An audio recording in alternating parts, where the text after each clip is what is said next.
Advisory Council of... Not a case like this before. So when I talk about a law case, there are law cases and then there are more like missions. And this is more really of a mission. And the mission here is to hold the current regime in Laos accountable and responsible for the many terrible things that we all know happened by the current regime. I think we all know enough about what I learned about it, just so you know, initially was from the Hmong perspective. The Hmong community came to me first. And they explained to me that there was a genocide in Laos. And you know, we could use the word genocide loosely and not really have the right word. Sometimes that word is used when it doesn't really belong. But in this case, it belongs because quite literally the regime, they tried to kill all. And they did it, they had the notion of what I learned a statement is we will eliminate the Hmong to the root. And I've talked to some of my Hmong people that I know, and they told me the root means if you don't like a soldier, you kill the soldier, but you also kill his child, you kill his father, you kill his grandmother. If you meet the soldier's grandmother, you would kill her. This would be your order. You kill them all to the root, eliminate them. It was a true genocide. It was done in a way that I want you to know, as a person hearing it, it gives me a kind of psychological impact that I cannot hear more than maybe 4 or 5 stories in one sitting. I had a group of 4 come up to my office in Sacramento and tell me their individual stories of what they went through. One of them really opened my eyes. He was a Hmong commander of a military base in Laos. And when USA left, the regime caught him at the military base. Well, that's a terrible place to be caught. And the first thing they said, of course, was, give us all the weapons. And the first thing that he had to do was give to them a stockpile of all kinds of working, fully operational, filled with ammunition, guns, all kinds of stuff. And those were the very weapons that the Pathet Lao then turned on the Hmong people. Well, what I want you to know is when I came to this case, I came to it from the perspective of the Hmong. And later,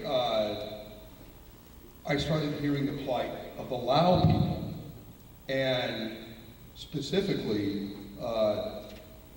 tragically, the story of the royal family of Laos, and all of the top ministers and the top people of Laos.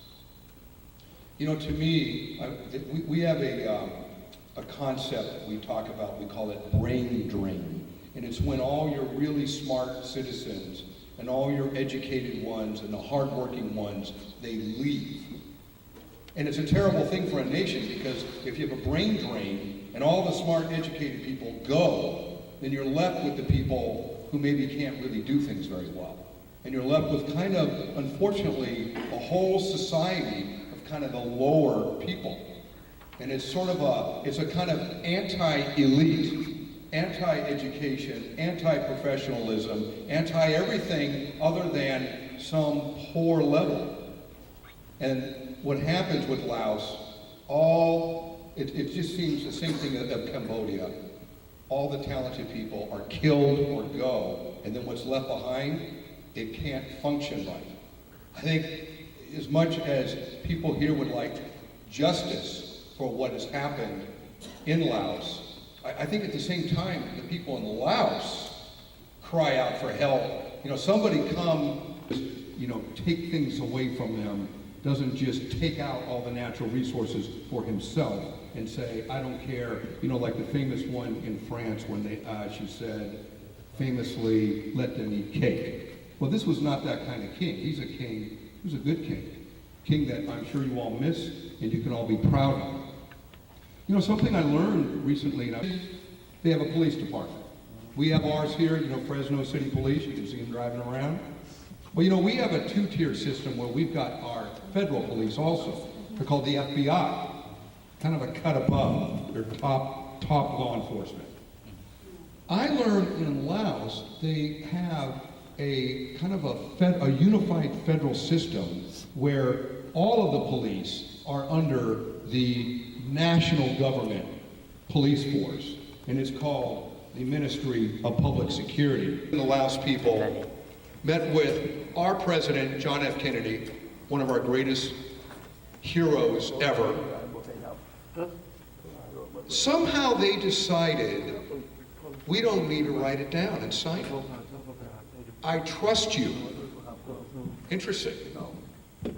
Our president trusted your king, and your king trusted our president enough not to have it in writing. There was an agreement struck, though. Agreement was made. And the agreement said, you are going to let, Laos will allow USA to be in its territory to assemble a military operation here that was no small operation, to be headed up by the Hmong general. From what I've been told, when the king went back, he ordered the Hmong general to do this. You will fight for the Americans. Well, the agreement was made, though.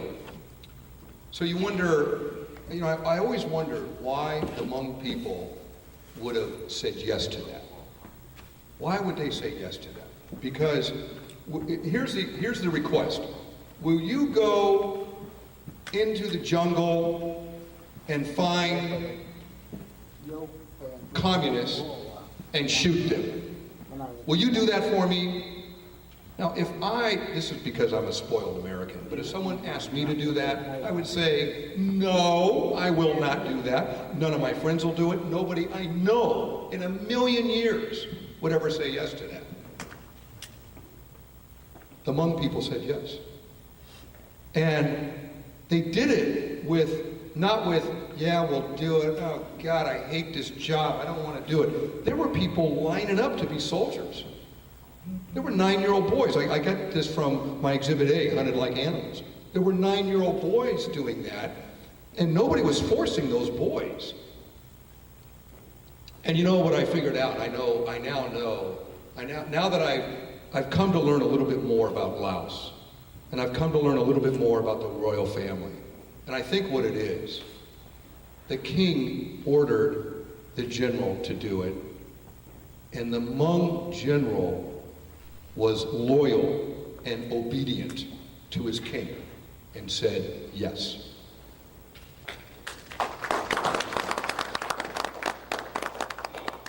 Well, so I was verbal contracts. Judges always tell me about them.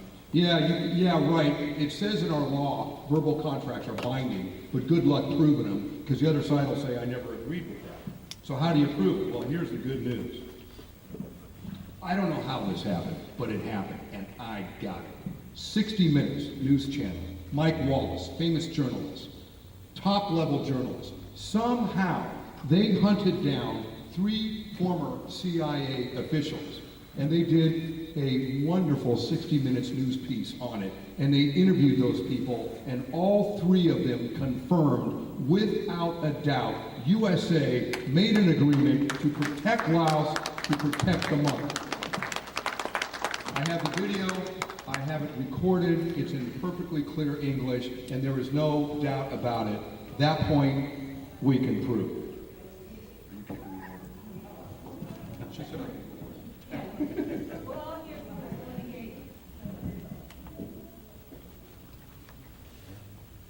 Well, it's kind of nice to have those people saying that, because let me just tell you, as a lawyer, if I were to issue a subpoena to the CIA saying, please give me all your witnesses and documents concerning whatever agreements you made with the King of Laos and the Hmong people, they would just laugh at me. I would never in a million years be able to get that information. And I don't know how they got it, but they got it. I want to read to you a little bit of it. I'm reading from my complaint. One of the guys worked for USAID, Agency for International Development. Now that's supposed to be purely economic development, good guy stuff. We're going to help you do infrastructure. You know, we're going to build a new dam. We're going to put up electricity. We're going to do all these good guy things. Well, guess what? They stuck in a few like missiles and guns in that. And so the USAID became an adjunct of the CIA. Kind of nice. It's kind of like, we're doing agricultural loans. And that's just total lie. We're doing a military operation.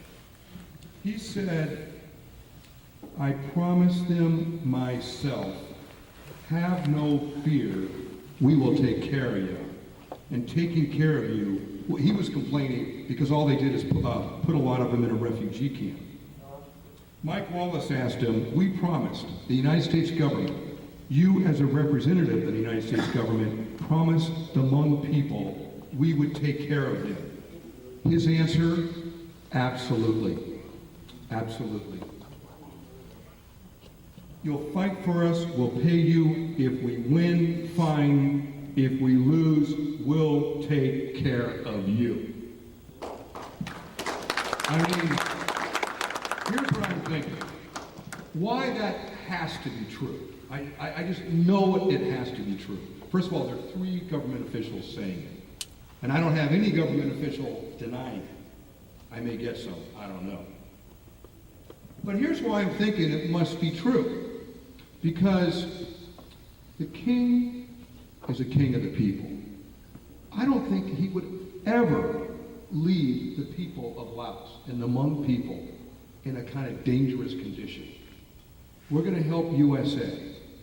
We're going to help USA, but as a king, he had to protect his people. He must have talked to President Kennedy and said, well, wait a minute, you're going to protect us, right? And President Kennedy, being, you know, he's a war hero. He was in a war. He almost got killed, so he knows war. He's a president that was also a veteran, so he's not just some baby grown up rich. He understands that issue of protection and protecting. So, and he's such a reasonable man. I can't imagine our president saying to the king, oh no, we're not going to protect you. We can't offer anything. We just want you to help us. But whatever happens to you, that's your bad luck. Too bad, we're not going to help you. Well, that would be it would be terrible to even say it. But I hope you all know that there's not a chance ever that your king would have said yes to that. Never, never. And I'm sure there were assurances made between USA and the king, just like these guys say. When he said would take care of them, the USA agreed we would take care of them. The answer was absolutely. So, part of my complaint describes that history of where USA, through top-level discussions, I mean, when I say top-level, President of USA, King of Laos. It doesn't get any more top-level than that. And when they agreed to do it, I'm sure there was a whole complete understanding of what to do and how to do it. Now, one thing we know is that Laos, the king, and the Hmong people, you know, we look at this in contract cases in law. There's a requirement in a breach of contract case. You must show that you performed your part of the bargain. You did your part, and the other side did not do their part. And if you show that, you win. Well, what do we know? Did the king order the general to form a special army